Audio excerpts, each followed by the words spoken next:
నాకైతే ఈ 2 common points చాలా బాగా అనిపించినాయి. అంటే బాబీ గారు ఒక్క క్వశ్చన్ అండి. ఒక్క నిమిషం బాబీ గారు. అదే ఈ షోలో ఎన్టీఆర్ పేరు ప్రస్తావించొద్దని ముందే మీకు సజెస్ట్ చేశారని తెలిసింది. అది నిజమేనా? ఏంటి ఏం అంత జరిగింది? డ్రామా జరగలేదండి. దాన్ని కవర్ చేయాల్సిన అవసరం కూడా లేదు. ఓకే. అవి ఏమి లేవు. అంటే అక్కడ కావాలని. స్లైడ్ అయిన ఫొటోస్ని అడిగారు బాలయ్యబాబు గారు. వాటికి నేను సమాధానం చెప్పాను. ఓకే. అంతే జరిగింది. తర్వాత మొన్న వంశీ గారు అన్నట్టు షో మధ్యలో గ్యాప్ వస్తూ ఉంటుంది.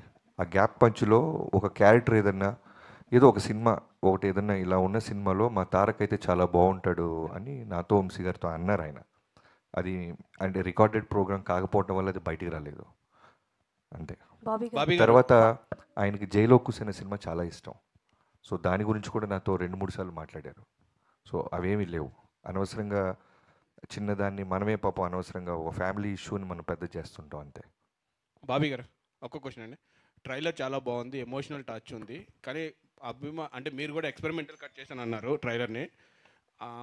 బాలకృష్ణ ఫ్యాన్స్ బీసీ సెంటర్స్ వాళ్ళందరూ డైలాగ్స్ ఎక్స్పెక్ట్ చేస్తారు. ఆ డైలాగ్స్ లేకుండా మీరు ట్రైలర్ కట్ చేశారు. ఇది మీ ఐడియానా లేదు అంటే బాలకృష్ణ గారు చెప్పారు? బాలకృష్ణ గారు ఏది చెప్పరు బ్రదర్, మళ్ళీ మళ్ళీ చెప్తున్నా. కంప్లీట్లీ నా ఐడియాలజీయే. సినిమా ఎలా ఉండాలి, ఎలా అప్రోచ్ అవ్వాలి అని. సో ఫ్యాన్స్ దగ్గరికి తీసుకెళ్లే ముందు నేను చెప్తుంటాను కదా, ఫస్ట్ మన వంశీ గారికి చూపిస్తా. ఆయన రియాక్షన్ బట్టి నాకు అర్థమైపోద్ది. ఎందుకంటే అక్కడ ఉన్న ఫ్యాన్స్ కన్నా డై హార్ట్ ఫ్యాన్ అయినా చాలా హార్డ్ కోర్. సో చూడంగానే నేను ఎక్స్పెక్ట్ చేసిందంటే ఈవెన్ డైలాగ్తో కూడా వర్షన్ ప్యారల్ రెడీ చేస్తున్నాను నేను. చూపించగానే చూపించగానే వెంటనే ఏంటంటే అదిరిపోయింది గురు అన్నారు.